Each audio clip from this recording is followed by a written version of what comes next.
kiri, henti, gerak, 1, ya tangan dulu. Dan dia tidak bersifat menggugurkan.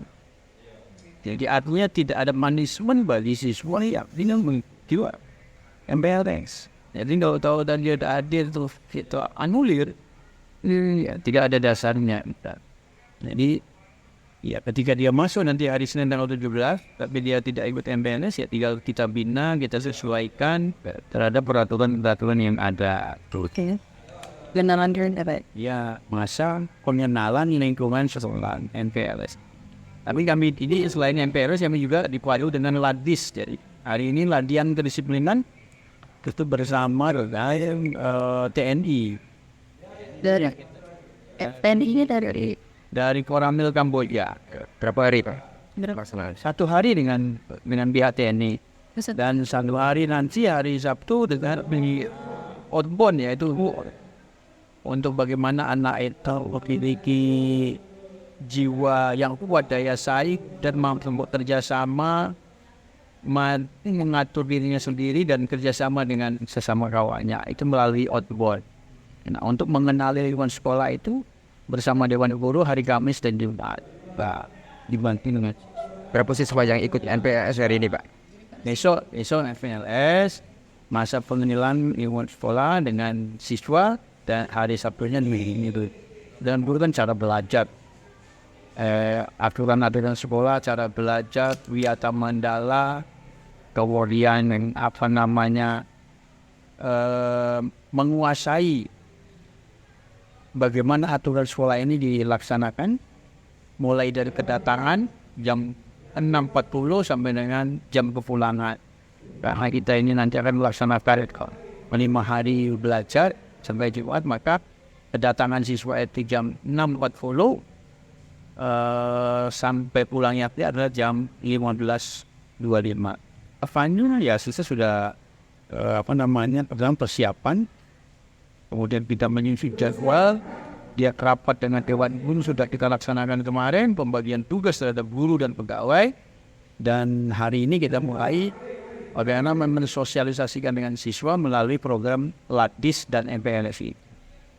Untuk ini Pak, fasilitas di sekolah sendiri Pak? Fasilitas sangat mumpuni, sangat memadai, ya, sangat persiapkan. 12 rombel ini untuk siswa baru dengan per kelasnya adalah 36. Hari ini hadir 430 hadir. Jadi ada sekitar 7 orang, bukan 7 orang, 2 orang yang hadir. 2 orang tidak hadir ini tidak bisa menganulir. Karena jumlahnya harusnya 432. Ya, 36 per rombel kan.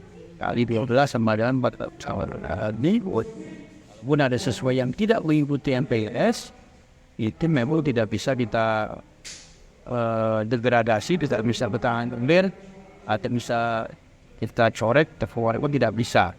Karena MPLS ini bukan menggugurkan. Tidak ada aturan bahwa tidak ikut MPLS berarti siswa itu dianggap mengundurkan diri, tidak.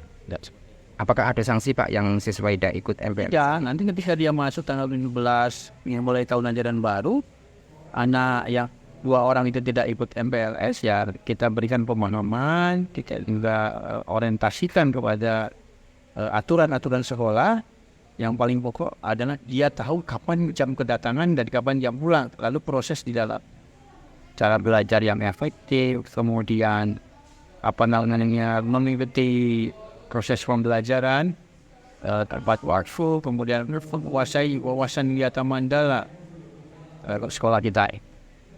Ini itu tidak perlu kita memberikan sanksi yang mengada-ada. Karena di dalam aturan memang tidak ada sanksi bagi yang tidak ikut MPLS, tidak ada sanksi. Cukup luar biasa. Dari output kita juga lebih dari 100 orang dari laporan itu yang sudah diterima pada penilaian TDA, dari jalur undangan maupun PMDK.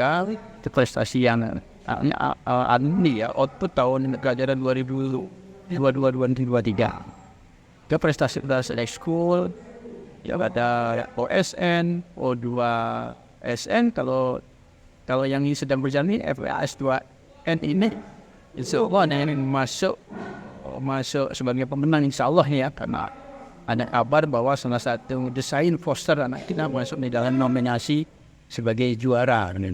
Baru masuk nominasi ya, saya diberi kabar. Tinggal bagaimana anak itu presentasinya, mudah-mudahan presentasinya bisa menggunakan di FLS2N ini. Anak kami salah satunya di bidang desain posternya bisa menjadi juara saat.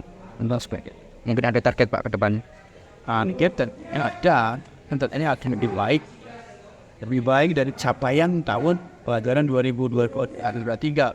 Bahkan di 2024 kami yang kami inginkan program keunggulan bidang bahasa Inggris ini menjadi tujuan utama, terutama pengembangan public speaking bagi anak-anak kami. Ini memiliki penguasaan berbahasa Inggris yang di atas rata-rata, mampu berkomunikasi dengan bahasa Inggris.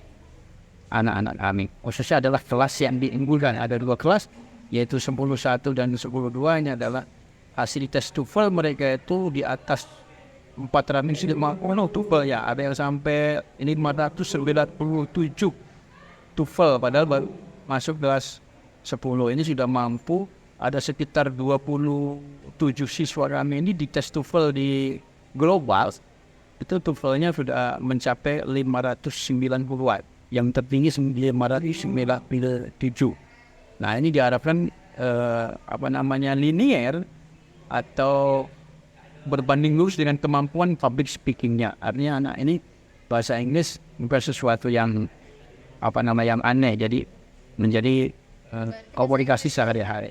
Anak-anak kelas 11 dan 12 ini akan kita beri tambahan sekitar 1 jam sampai 1,5 jam setelah KMPM berakhir itu mereka untuk pengembangan public speaking-nya, dan itu dengan mentor-mentor yang bekerja sama mungkin dengan salah satu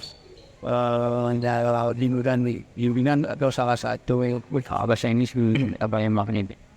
Teman setelah MPLS tentunya anak-anak yang pertama dia menguasai tentang jargon mutu SMA 3, yaitu disiplin anak-anaknya, kemudian anak-anaknya punya komitmen, dan yang ketiga adalah memiliki tanggung jawab.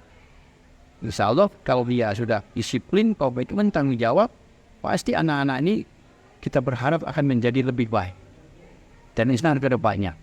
Bersinar dalam arti mampu berprestasi, dan sebagai output nantinya mampu berkontribusi untuk mengharumkan nama sekolah, dan juga mungkin ke depannya dia mampu menjadi bagian dari masyarakat yang benar dan mengharumkan orang tua, negara, bangsa, dan agama. Itu yang diharapkan, dan mereka menjadi pejabat-pejabat yang memiliki moralitas yang tinggi.